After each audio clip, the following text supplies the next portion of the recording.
O impacto das casas de apostas virtuais, conhecidas como bets, é tema de audiência pública aqui no Supremo Tribunal Federal, que começou hoje e vai até amanhã.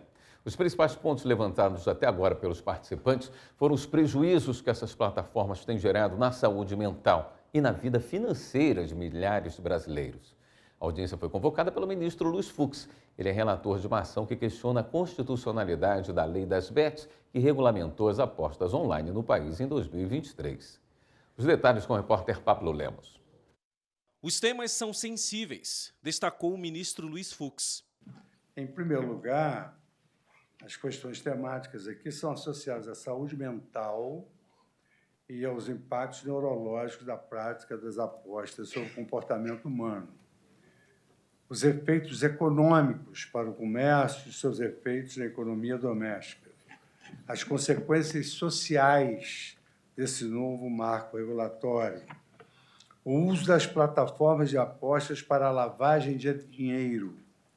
A tributação e a extrafiscalidade no setor de apostas, a transparência das plataformas de apostas, a publicidade dos instrumentos de gamificação no setor de apostas e direitos patrimoniais dos apostadores.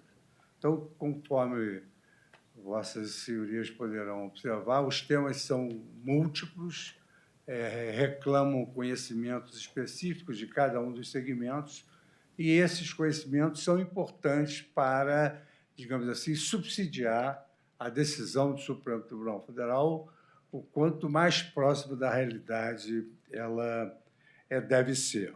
O ministro ainda rebateu as críticas de ativismo político do judiciário. A justiça ela é uma atividade estatal que não se movimenta se não for provocada. Quando muitos alegam um ativismo judicial, o judiciário se intromete em todas as questões, não é verdade, porque há um princípio básico de que o judiciário só se movimenta quando ele é instado a se manifestar, quando ele é provocado. A ação que questionou a lei das bets, regulamentada em 2023, foi proposta pela Confederação Nacional do Comércio de Bens, Serviços e Turismo, que apresentou dados sobre os impactos gerados na vida de milhares de brasileiros.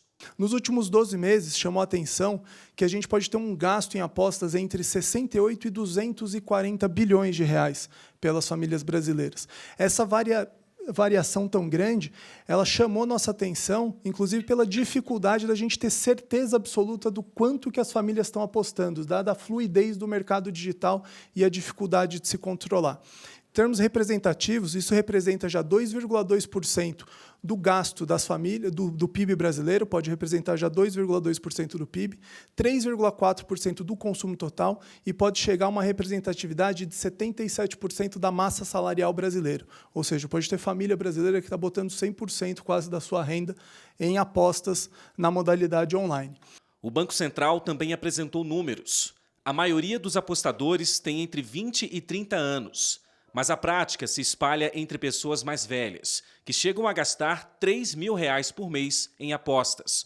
O assunto tem provocado representantes da sociedade civil, de universidades, de clubes de futebol e de órgãos públicos, que criticam a ausência de regulamentação anterior. É muito importante, Vossa Excelência, na confecção do voto, entender fatos relevantes que a falta de regulamentação gerou.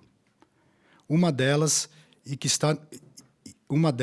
que, neste período, todas as empresas ficaram sem pagar impostos relativos à atividade. Esse pretérito tributário não pode ser esquecido.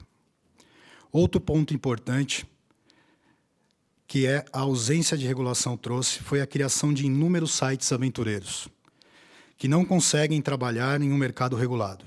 Já as loterias do Estado do Rio de Janeiro e do Paraná são favoráveis à constitucionalidade da lei das bets no país. Em nossa visão, declarar a inconstitucionalidade da lei nesse momento seria um tremendo retrocesso para o setor, uma vez que os operadores ilegais voltariam a atuar sem qualquer controle, sediados em paraísos fiscais e sem gerar recursos para os estados e para a União. O exemplo do Rio de Janeiro é de que é possível, sim, regular as apostas esportivas, garantindo os direitos previstos na Constituição, como a dignidade humana, o direito à saúde, a proteção das crianças, do adolescente e a salvaguarda dos interesses da população vulnerável.